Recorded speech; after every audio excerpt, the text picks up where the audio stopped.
चले जाइए कलकत्ता साइड में, हम लोग तो गए हैं, वो लोग जब कुर्बानियां करते हैं गाय वगैरह की तो गोश्त को ऐसे हिसाब से महफूज कर लेते हैं कि वो कुर्बानी का गोश्त एक एक साल तक खाते हैं, एक एक साल तक। और एक मर्तबा तो मैं कलियाचक के इलाके में गया तो मुझे पता नहीं कोई उन्होंने मछली खिलाई जो बहुत टेस्टी लगी मुझे। तो कहने लगे मौलाना साहब शाम को क्या खाएंगे आप? मैंने कहा यार दोपहर में जो बनाए थे वही बनाओ। क्या बनाया था आपने? कहा वो मछली थी, वो हमारे पास 2 साल की रखी हुई थी। मैंने कहा क्या? कहा वो हम लोग मछली को सुखा लेते हैं। मैंने कहा रहने दो मत बनाना यार।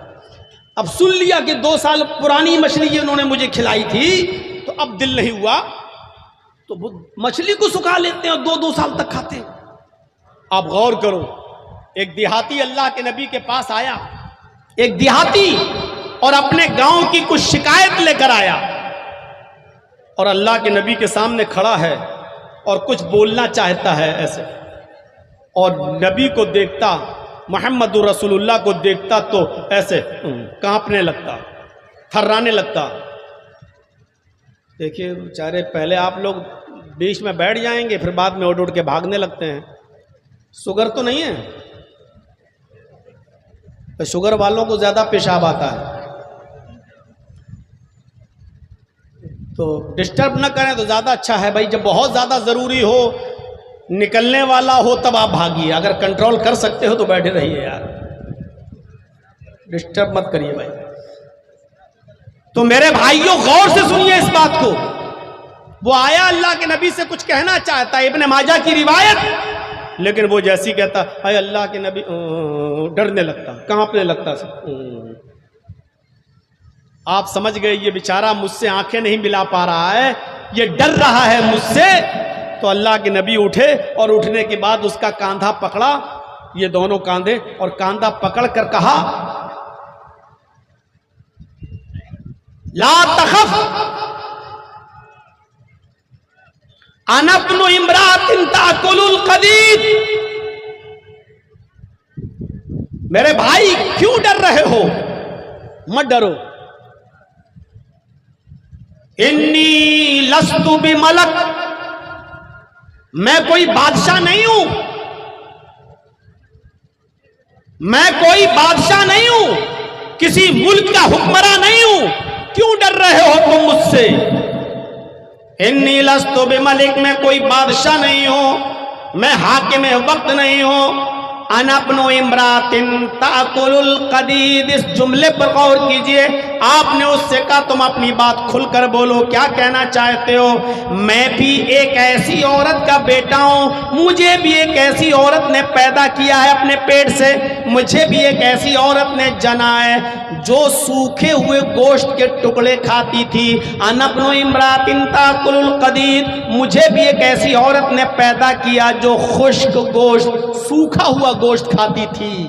अरब के अंदर क्या होता था, ऊंट नहर किया, काटा, बड़े बड़े टुकड़े किए, 4 किलो 5 किलो का, इतना कोई अपने घर ले आया, और उसमें साल्ट लगाकर, नमक लगाकर उस गोश्त को, जो 4 किलो 5 किलो का टुकड़ा है बड़ा सा, उसको धूप में खुश्क कर लिया, सुखा लिया, और उसको अपने घर में रख दिया मसाला वसाला लगाकर।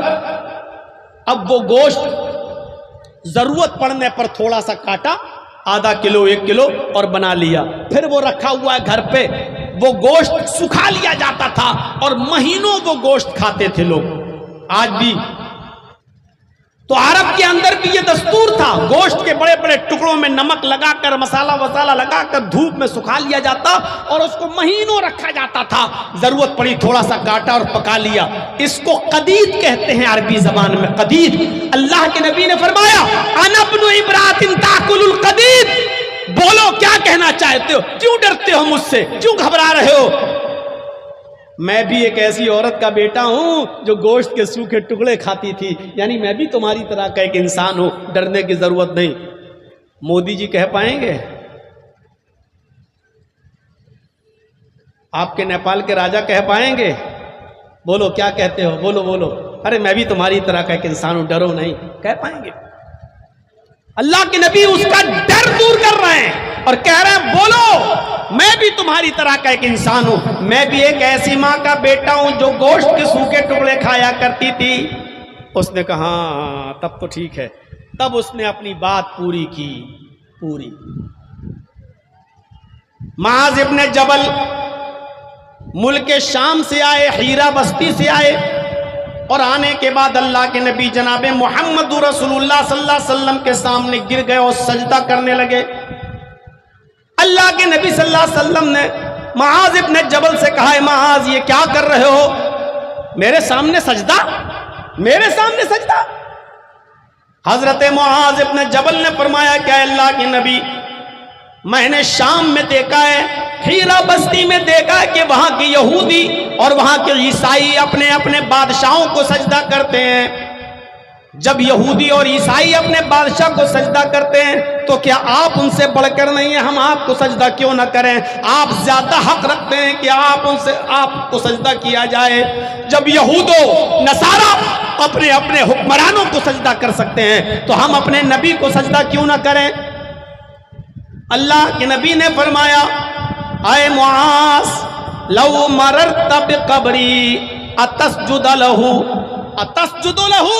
आए मुआज़, कल अगर मेरा इंतकाल हो जाए और मैं कब्र में दफन कर दिया जाऊं, और कल जब तुम मेरी कब्र के पास से गुजरोगे तो क्या उसको सजदा करोगे?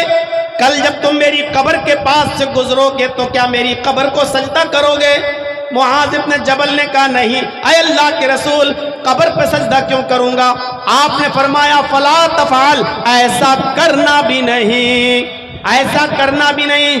आपसे पूछा गया, ऐ अल्लाह के नबी, मैं आपको सजदा क्यों ना करूं? तो आपने कहा, क्या मेरी कब्र से गुजरोगे तो सजदा करोगे?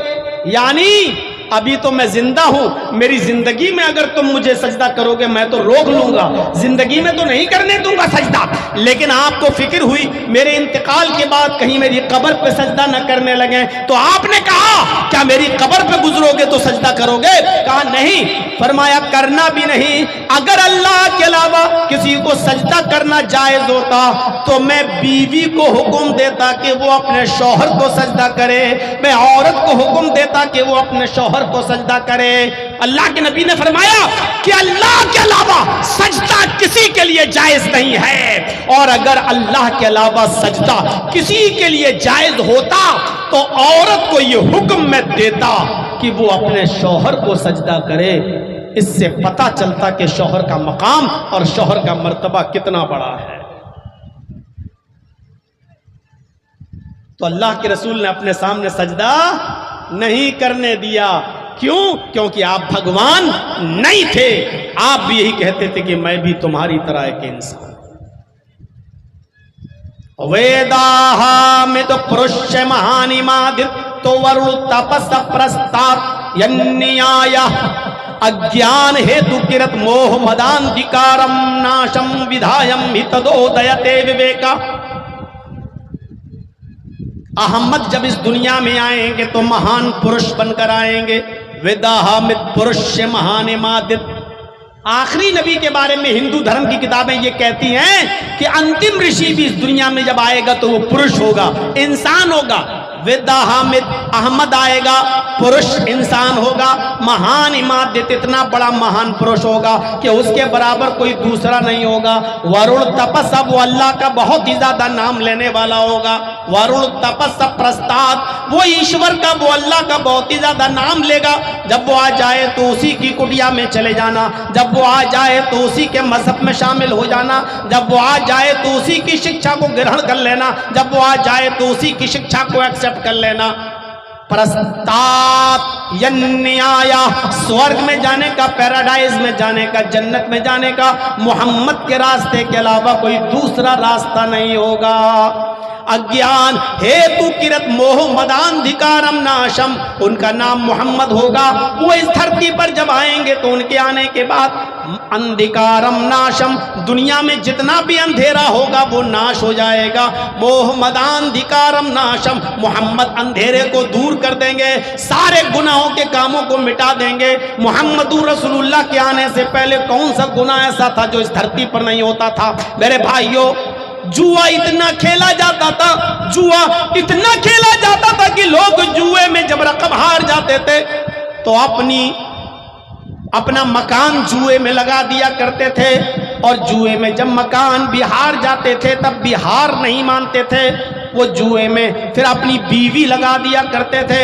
ज़ादुल मआद पढ़ी अल्लामा इब्नुल क़य्यिम की, जब वो अपनी बीवी भी जुए में हार जाते थे तब भी हार नहीं मानते थे, वो अपनी जवान बेटी भी जुए में लगा दिया करते थे। घर दौलत हार गए, मकान हार गए, बीवी हार गए, और बेटी भी जब जुए में हार जाते थे तब कहते थे लोगों अब मैं अपना सब कुछ हार चुका हूं, तब वो हार मानते थे। ये अरब का हाल था। मुहम्मदुर रसूलुल्लाह सल्लल्लाहु अलैहि वसल्लम के आने से पहले इतना जुआ खेला जाता था, और शराब तो इतनी पी जाती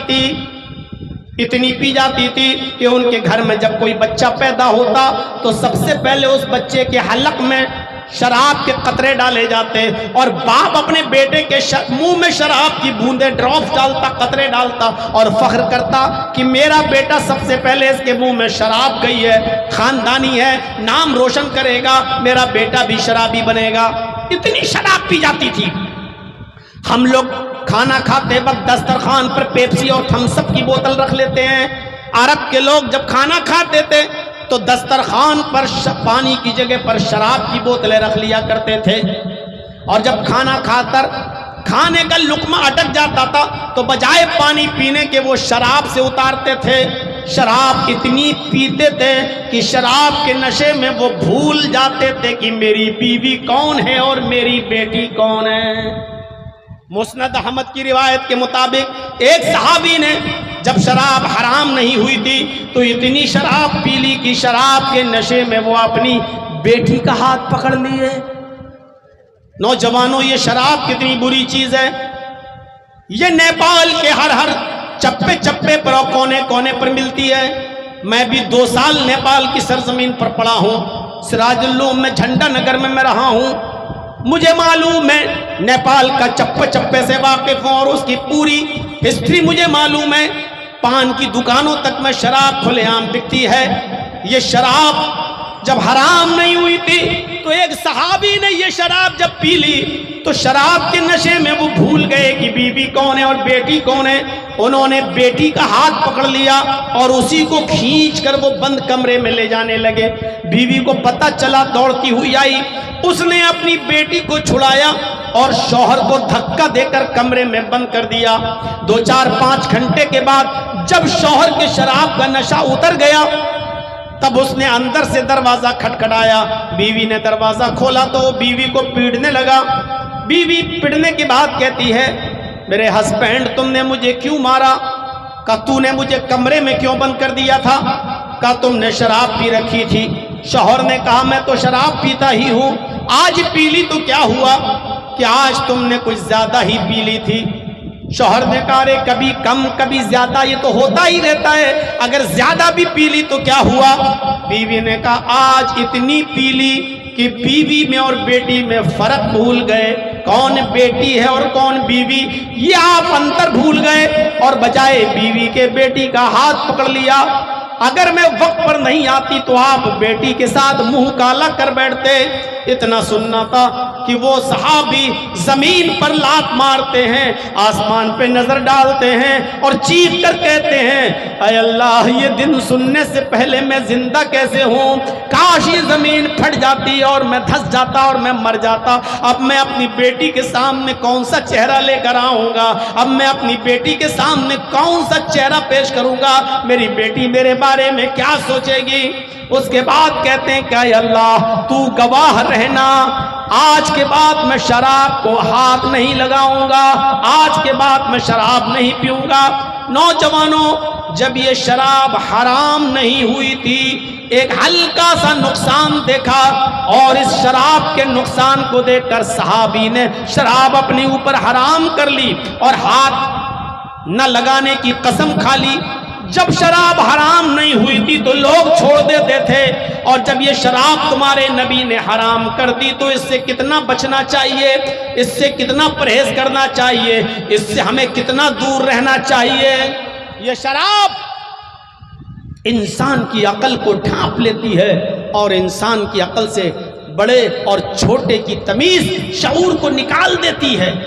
शराब के नशे में आप घर में घुसेंगे, आप अपनी माँ को गाली देंगे, आप अपनी बहन को गाली देंगे। आपकी नजर में माँ माँ नहीं, बाप बाप नहीं, बीवी बीवी नहीं, बहन बहन नहीं। शराब के नशे में आप भूल जाएंगे। शराब छोटे और बड़े की तमीज को भुला देती है, अकल को खराब कर देती है। इसलिए नौजवानों, इस शराब को हाथ मत लगाओ। अरब की सरजमीन पर शराब इतनी पी जाती थी कि लोग शराब के नशे में बजाय बीवी के बेटी का हाथ पकड़ लेते थे। जुए की कैफियत तो मैंने बता दी, जिनाकारी आम थी, कोई बुराई नहीं थी, बल्कि निकाह ही ऐसा होता था। बुखारी पढ़िए किताबुल जनाइज में, ज़माने जाहिलियत के निकाह की फहरिस्त है। एक आदमी निकाह करके लाता था, बीवी मेरी निकाह करके लाया, लेकिन वो उसके साथ शबे जुफाफ नहीं मनाता था। पहली रात अपनी बीवी को लेकर आया, लेकिन अपनी बीवी के साथ पहली रात नहीं सोता था। नहीं नहीं नहीं, शादी तो मैंने कर ली, बीवी तो ले आया, लेकिन वो अपनी बीवी को किसी दूसरे नौजवान के, अपने दोस्त के हवाले कर देता। लो इसको ले जाओ, इसको अपने पास रखो, और जब ये हामिला हो जाए, तुमसे प्रेग्नेंट हो जाए, तुमसे जब ये प्रेग्नेंट हो जाए तब मेरे हवाले कर देना। बुखारी के अंदर लिखा हुआ है कि वो अपने दोस्त के हवाले अपनी बीवी को कर देता था, और जब वहां पता चलता कि मेरे दोस्त से मेरी बीवी प्रेग्नेंट हो गई, तब वो इसको इसके हवाले कर देता और ये उसको अपनी बीवी बना लेता। ऐसा इसलिए किया जाता, इस अकीदे के साथ किया जाता कि ऐसा करने से बच्चा नेक पैदा होगा। ये उनकी सोच थी, ये उनकी सोच थी कि ऐसा करने से बच्चा नेक पैदा होगा, ऐसा करने से बच्चा नेक पैदा हो। दूसरा निकाह ऐसा था, 3, 4, 5, 6, 3 से ज्यादा और 10 तक आदमी एक ही औरत के पास जाते थे और उससे हम बिस्तर होते थे, जिना करते थे। कभी 3, 4, कभी 5, कभी 6, कभी 7, कभी 8, 9, 10 से ज्यादा नहीं।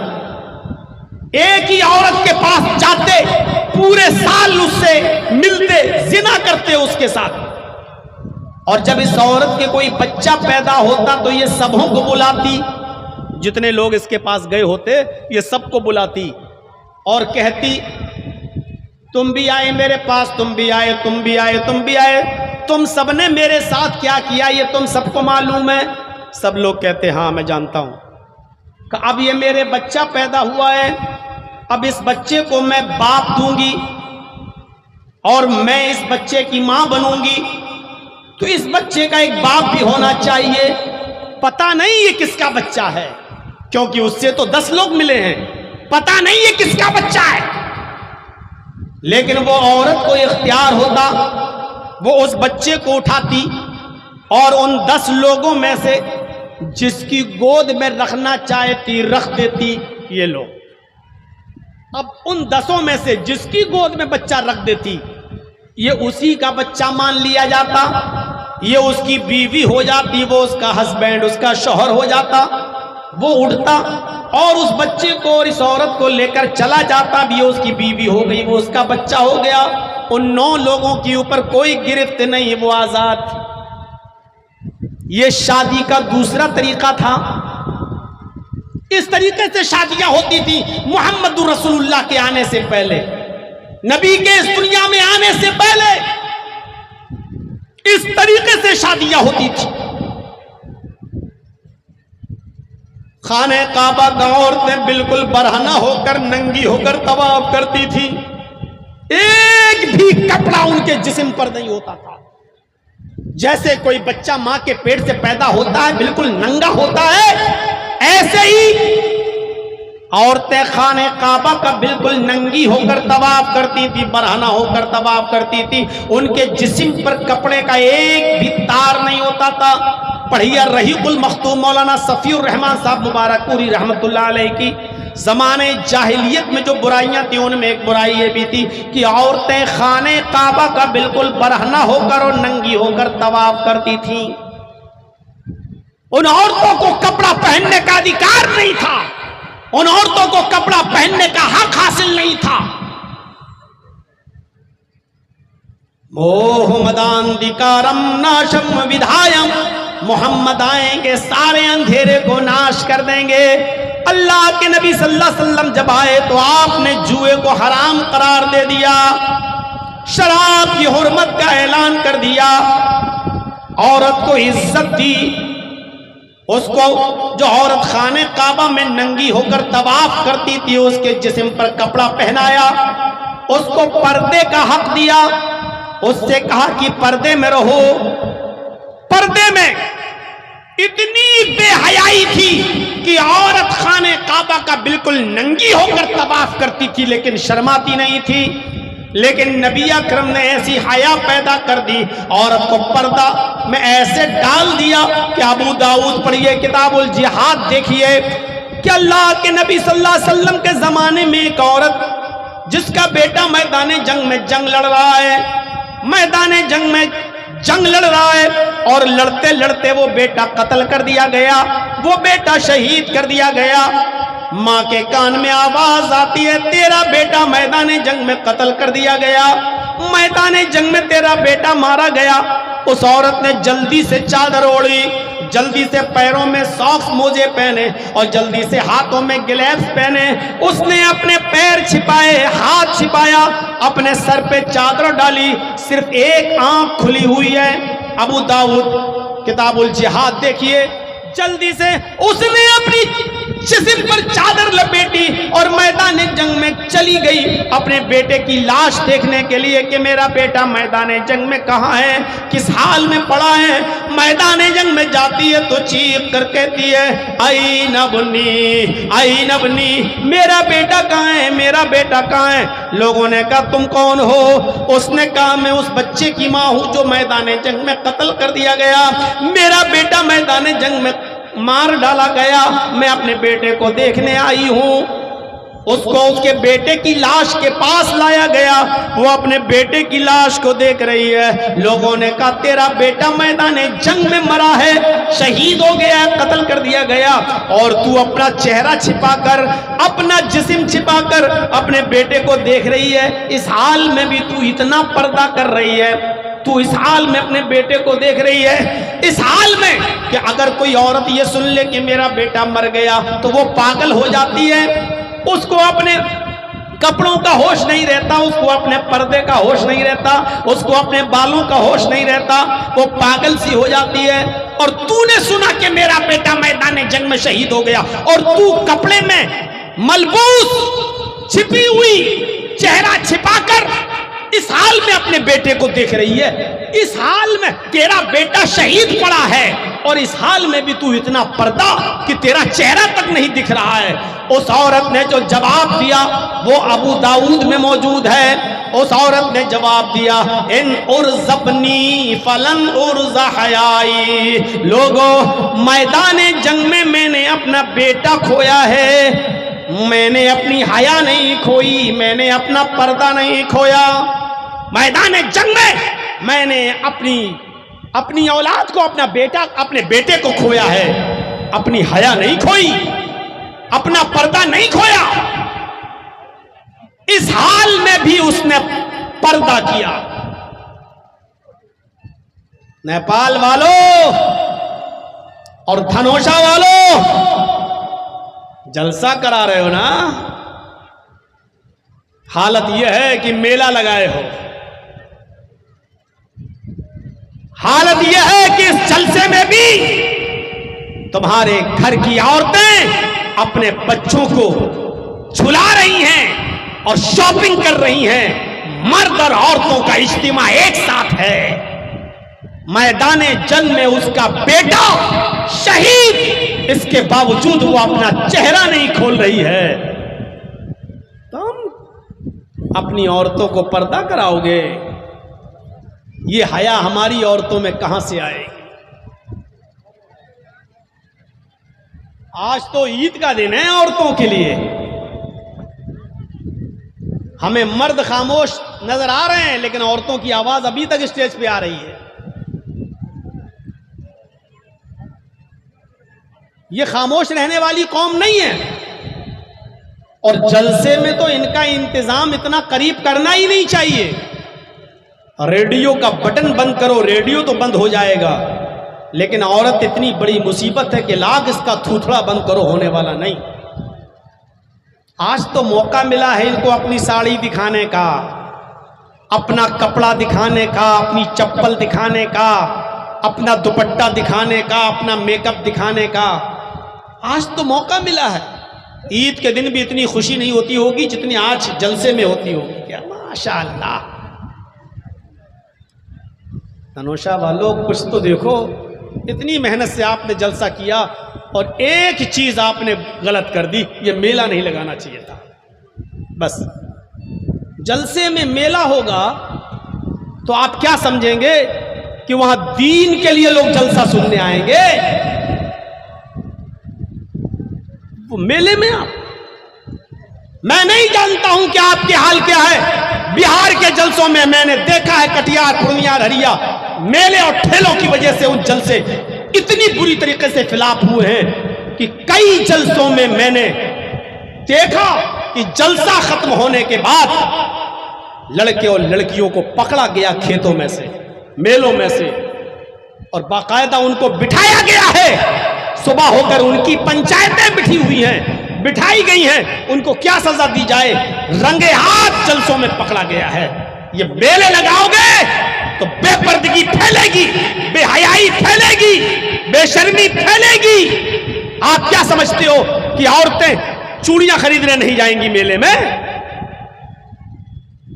जलेबियां भी खरीदेंगी और वहां जाएंगी जहां मर्दों की भीड़ ज्यादा होगी। क्या जरूरत है? मैं एक मिसाल देता हूं, बहुत भौंडी मिसाल, नहीं देना चाहिए लेकिन क्या करूं, दिल नहीं मानता, दे देता हूं। जैसे एक कुतिया के पीछे 10-10 कुत्ते लगे रहते हैं ना, यही हाल जलसों का भी हो चुका है। एक एक लड़की के पीछे 10-10 आवारा कुत्ते घूम रहे हैं। नहीं देना चाहिए मिसाल, लेकिन देना पड़ती है। मैं जानता हूं कि अब होम्योपैथिक दवा से तुम्हारा मर्ज ठीक नहीं होगा, इसलिए ऑपरेशन करना पड़ रहा है। जलसों में मेले लगाएंगे? मिसाल देने के लायक है आपका जलसा हर जगह कि आपने इतनी मेहनत की माशाअल्लाह। वरना 1 तारीख को जलसा कैंसिल हुआ, चलो मौलाना नहीं, अल्लाह को मंजूर था, इंशाअल्लाह बाइंदा साल। आपने फौरन 15 दिन के अंदर अंदर दूसरा प्रोग्राम रख दिया। ये आपके जज्बात को मैं सलाम करता हूं, सलाम आपके जज्बात को, इतना शौक आपका। लेकिन आपने एक चीज गलत कर दी, बस जलसे में मेला लगा दिया। अब आप कहेंगे लोग मानते नहीं है, सबकी रोजी रोटी जुड़ी हुई है, तो क्या शराब का ठेका भी लगवा दोगे? यहां सबकी रोजी रोटी जुड़ी हुई है। मैं आ रहा था, हमारे मस्तान साहब कह रहे थे सबकी रोजी रोटी जुड़ी हुई है, तो शराब बेचने वाला भी तो शराब बेचता है, वो भी यहां शराब की दुकान खोल ले। आप खोलने दोगे? जब नहीं खोलने दोगे तो ये बेपर्दगी भी हो रही है। आप कैसे जलसे के अंदर बेपर्दगी? हम तो उन शादियों में भी कटाक्ष करते हैं जहां खड़े होकर खाने के सिस्टम चल रहे हैं आजकल बड़े बड़े शहरों में। अब शादी, हमें नहीं मालूम आपके नेपाल में क्या सिस्टम है। अब शादियों में खड़े होकर सिस्टम चलता है। एक तो चोर और डकैत आ जाते हैं। चोर और डकैत जानते हो ना किनको कहते हैं? ये बारातियों को मैं कह रहा हूं। 250-300 आदमी लड़की वाले के घर चले गए। ये सबसे बड़े डाकू हैं, डाकू, ये लुटेरे हैं। हाजी साहब के लड़के की बारात जा रही है। हाजी साहब हज करके आए, सऊदी अरब का रुमाल डाले हुए हैं, मुंह में पान खा रहे हैं, लंबी दाढ़ी। जर्जीत साहब ने पूछा, हाजी साहब कहां जा रहे हो? बेटे की बारात जा रही है। मुंह में पान, बेटे की बारात जा रही है। बारात 300 आदमी जा रहे हैं बारात में। ये 300 बाराती नहीं, लुटेरे हैं, लुटेरे। ये डाकू हैं जो लड़की वाले के घर लूटने जा रहे हैं, खाने नहीं ठूसने जा रहे हैं। लगेगा बुरा, लगता रहे। क्यों जाते हो भाई लड़की वाले के घर? क्या हक है तुम्हारा? साहब दावत मिली है, लड़की वाले ने दावत नहीं दी है, दावत लड़के वाले ने दी है। लड़के के घर खाओ ना। नहीं साहब, लड़की के बाप ने कह दिया था लड़के के बाप से कि आप 300 आदमी ला सकते हो। तुम लड़की के बाप की मजबूरी को उसकी इजाजत कह रहे हो? शर्म नहीं आती तुम्हें? तुमने कहा था कि हमारे रिश्तेदार सब जोड़कर 250-300 बन रहे हैं, तब उसने इजाजत दी कि ले आओ। तुम लड़की के बाप की मजबूरी को इजाजत कहते हो? शर्म नहीं आती? उस 300 आदमियों को खिलाने के लिए बकरा, चिकन, मटन, मछली, मुर्गा, अंडा, नाश्ता, ये सब कराने के लिए उसने बैंक से लोन लिया है। मेरे भाइयों, मैं यही अर्ज कर रहा था कि यही तौहीद है, सब में ये, ईसाइयों में भी यही है। लेकिन इसके बावजूद वो ये मानते ईसा ही अल्लाह, अल्लाह ही ईसा, अल्लाह ही मरियम, ईसा ही अल्लाह, ईसा ही मरियम, मरियम ही अल्लाह और मरियम ही ईसा, यानी एक तीन और तीन एक, 1/3, 3/1। वो कहते हैं एक ही है तीन, तीन है वही एक, अल्लाह ही ईसा है, अल्लाह ही मरियम, ईसा ही अल्लाह है, ईसा ही मरियम, मरियम ही अल्लाह है, मरियम ही ईसा, एक तीन और तीन एक। ये ईसाइयों के बास फिरकों का ये भी अकीदा है। कुछ लोग ईसा को अल्लाह का बेटा मानते हैं, ये उनका दूसरा फिरका है। तो शिर्क उनमें भी है और शिर्क मुसलमानों में भी है। बहुत से लोग तो अल्लाह के नबी जनाब मोहम्मद रसूलुल्लाह को अल्लाह का बंदा और उसका रसूल मानते हैं, लेकिन बहुत से लोग ये अकीदा भी रखते हैं कि अल्लाह के नबी, अल्लाह ने अपने नूर से उनको पैदा किया है, अल्लाह ने अपने नूर से पैदा किया है, यानी मोहम्मद सल्लल्लाहु अलैहि वसल्लम इंसान नहीं है, बशर नहीं है, अल्लाह ने अपने नूर से पैदा किया है। तो मेरे भाइयों, जैसे ईसाइयों में शिर्क दाखिल हो गया, ऐसे ही मुसलमानों के दरमियान भी शिर्क दाखिल हो गया। शिर्क उधर भी है, शिर्क इधर भी है। लेकिन हकीकत यह है कि शिर्क की दावत कहीं नहीं है। इस्लाम दीन तौहीद है, सबसे बड़ी खुसूसियत इसलिए कि तौहीद की दावत जितने जोरदार अंदाज में इस्लाम देता है, दुनिया के किसी मजहब के अंदर नहीं। हिंदू धर्म में तौहीद है, लेकिन साथ में शिर्क भी है। 33 करोड़ देवी देवता हैं, ये इस्लाम के अंदर तौहीद है लेकिन शिर्क नहीं है। मुसलमान शिर्क करता है, ये एक अलग मसला है, लेकिन इस्लाम में शिर्क नहीं है।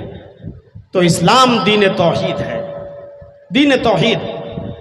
किसी सहाबी ने कह दिया, जो अल्लाह चाहे और मोहम्मद चाहे। अल्लाह के नबी सल्लल्लाहु अलैहि वसल्लम के पास आया और कहने लगा, जो अल्लाह चाहे और आप चाहें।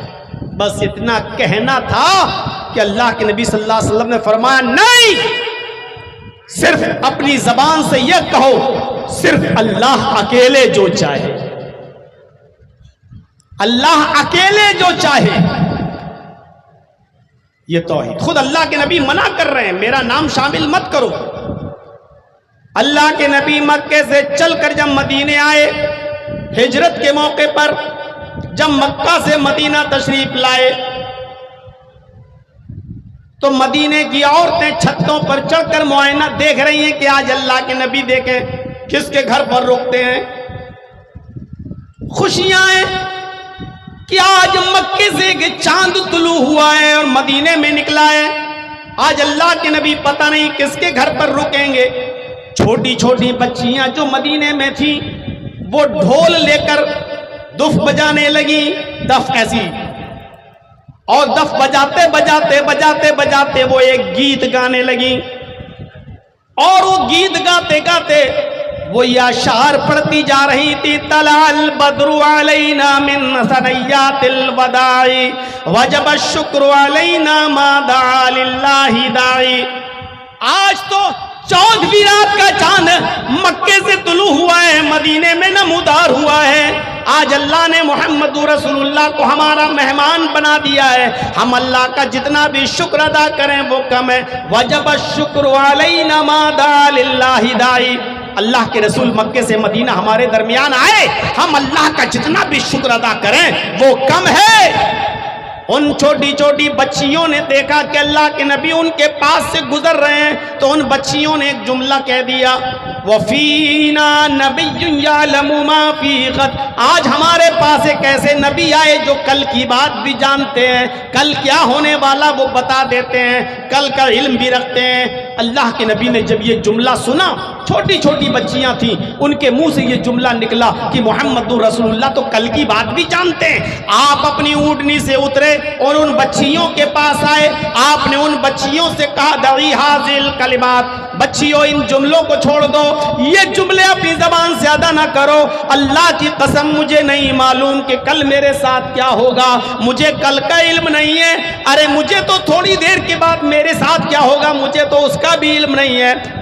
ये सिर्फ अल्लाह जानता है कि कल क्या होगा, मुझे कल का इल्म नहीं है। अरे बच्चियों ये जुमले छोड़ दो। इतना दूर रखा मोहम्मदुर रसूलुल्लाह ने शिर्क से। तो इस्लाम तौहीद की दावत देता है, इस्लाम दीन तौहीद है। अल्लाह के नबी ने कभी नहीं कहा कि मेरे सामने सजदा कर, कभी नहीं कहा। इस्लाम रिसालत का सही तसव्वुर पेश करता है। आप देख लिए यहूदी किसको मानते हैं? मूसा अलैहिस्सलाम को। ईसाई किसको मानते हैं? ईसा अलैहिस्सलाम को। जैनी लोग किसको मानते हैं? महावीर जी को। सिख लोग किसको मानते हैं? गुरु नानक को। बुद्धिस्ट लोग किसको मानते हैं? गौतम बुद्ध को। मुसलमान किसको मानते हैं? मोहम्मदुर रसूलुल्लाह को। हिंदू भाई किसको मानते हैं? कृष्ण जी को, रामचंद्र जी को। देख लीजिए, मैंने कई मजहब के बड़े बड़े लोगों का, हस्तियों का नाम आपके सामने रख दिया, लेकिन आप मुसलमानों के अलावा दुनिया में और जिन धर्मों का नाम लिया है उन धर्मों को देख लीजिए। उन्होंने अपने मानने वालों को अपने यहां आने वाले किसी महान पुरुष को इंसान रहने ही नहीं दिया। ईसाइयों ने ईसा को इंसान नहीं माना, सन ऑफ गॉड, अल्लाह का बेटा मान लिया। यहूदियों ने मूसा को और उज़ैर को अल्लाह का बेटा मान लिया। सिखों में चले जाइए, गुरु नानक को भगवान मान लिया। गुरु नानक कौन थे? भगवान। जैनियों में चले जाइए, महावीर जी को क्या मानते हैं? भगवान। हिंदू भाइयों में चले जाइए, कृष्ण जी भगवान, रामचंद्र जी को भगवान। बुद्धिस्टों को ले लीजिए, गौतम बुद्ध के मानने वाले। गौतम बुद्ध की सबसे बड़ी मूर्ति तो आपको लुम्बनी में मिलेगी, आप ही के नेपाल में, मैं जा चुका हूं लुम्बनी में। गौतम बुद्ध की बहुत बड़ी मूर्ति वहां बनी हुई है और उस मूर्ति के नीचे लिखा हुआ है बुद्ध भगवान। बुद्धिस्टों ने गौतम बुद्ध को भगवान का दर्जा दे दिया, सिखों ने गुरु नानक को भगवान का दर्जा दे दिया, जैनियों ने महावीर जी को भगवान का दर्जा दे दिया, ईसाइयों ने ईसा को अल्लाह का बेटा बना लिया, यहूदियों ने मूसा को अल्लाह का बेटा बना लिया, हिंदू भाइयों ने रामचंद्र जी और कृष्ण जी को अपना भगवान मान लिया। अब रह गया मुसलमान, इस्लाम का मानने वाला। मुसलमान एक ऐसी कौम है और इस्लाम एक ऐसा मजहब है जिसने अपने मजहब में आने वाले पैगंबर को मोहम्मदुर रसूलुल्लाह को न देवता माना है, न भगवान का दर्जा दिया है, और न भगवान मानता है और न उनकी पूजा करता है, बल्कि उनको भी एक इंसान मानता है। और कुरान ऐलान करते हुए कहता है, आए नबी आप अनाउंसमेंट कर दो, कुल इन्नमा अना बशरुम मिस्लुकुम, आए नबी कह दो कि मैं तुम्हारी तरह का एक बशर हूं। कुल इन्नमा अना बशरुम मिस्लुकुम, मैं तुम्हारी तरह का एक इंसान हूं। तुम्हारे दो हाथ मेरे भी दो हाथ, तुम्हारे दो पैर मेरे भी दो पैर, तुम्हारा सर मेरा भी सर, तुम्हारी दो आंखें मेरी भी दो आंखें, तुम्हारे दो कान मेरे भी दो कान। तुम चलते फिरते हो हम भी चलते फिरते हैं, तुम खाते पीते हो हम भी खाते पीते हैं, तुम्हें शादियों की जरूरत जरूरत पड़ती है, मेरी भी शादी हुई है, तुम्हारे बच्चे होते हैं, हमारे भी बच्चे, तुम्हें दुख और गम पहुंचता है, हमें भी दुख और गम पहुंचता है। जैसे तुम वैसे हम भी एक इंसान हैं तुम्हारी तरह। रिसालत का सही तसव्वुर इस्लाम ने पेश किया है, वरना दुनिया में कोई धर्म हमें ऐसा दिखा दो जिसने अपने धर्म में आने वाले इंसान को, महान पुरुष को पुरुष रहने दिया हो, जबकि रामचंद्र जी मर्यादा पुरुषोत्तम थे, एक इंसान थे, भगवान नहीं। खुद वाल्मीकि की रामायण कहती है रामम पुरुषोत्तम, राम मर्यादा पुरुषोत्तम है, राम सबसे बड़े इंसान है। वाल्मीकि की रामायण में लिखा है राम मनुष्य थे, पुरुष है, इंसान। कृष्ण जी भी इंसान थे। और एक शिकारी शिकार करने के लिए जंगल में गया, वो हिरन को तीर मार रहा था और उस तीर में जहर लगा हुआ था। उसने वो तीर हिरन को मारना के लिए छोड़ा कि ये तीर हिरन को लगेगा, और तीर में लगा हुआ जहर जब हिरन के पैर में या पेट में जाएगा तो हिरन कहीं भी दौड़ेगी, भागेगी, लेकिन मर जाएगी, फिर हम उसको पकड़ लेंगे। उस शिकारी का तीर निशाने से चूक जाता है और वो तीर कृष्ण जी के पैर में लगता है, और वो जहर, तीर में लगा हुआ जहर, वो कृष्ण जी के जिस्म में जहर फैलना शुरू हो जाता है, और उसी जहर के प्रभाव से, उसी विष के प्रभाव से, उसी जहर के प्रभाव से कृष्ण जी की मृत्यु होती है। ये आपके धार्मिक ग्रंथों में जब लिखा हुआ है, तो जिसको एक जहर मार दे वो भगवान कैसे हो सकता है? उसको भगवान का दर्जा नहीं दिया जा सकता है। मुहम्मदुर रसूलुल्लाह भी भगवान का दर्जा नहीं पा सकते हैं, क्योंकि आपका भी इंतकाल के वक्त जो कैफियत थी वो ये थी कि आप जब मरजुल मौत में मुब्तला थे तो बार बार अपना हाथ पानी में डालते और पानी से हाथ निकालते, अपने चेहरे पे मलते जाते और कहते जाते ला इलाहा इल्लल्लाह इन्ना लिल मौति सकरात। मौत के लिए बड़ी बेचैनियां हैं, मौत के लिए बड़ी परेशानियां हैं, मौत के लिए बड़ी सख्तियां हैं। मेरे भाइयों, खुद मोहम्मद रसूलुल्लाह सल्लल्लाहु अलैहि वसल्लम भी इस दुनिया को छोड़कर चले जाते हैं। भगवान तो वो होता है कि जिसको कभी मौत ना आए। नबी अकरम अपने मां के पेट से पैदा भी हो रहे हैं, शादी भी कर रहे हैं, मरजुल मौत में भी मुब्तला हो रहे हैं, और ये दुनिया छोड़कर भी जा रहे हैं। लिहाजा जो पैदा हो आम इंसानों की तरह और आम लोगों की तरह उसको मौत भी आती हो, मेरे भाइयों, वो भगवान नहीं हो सकता। रिसालत का सही तसव्वुर पेश किया है इस्लाम ने, आप गौर करो।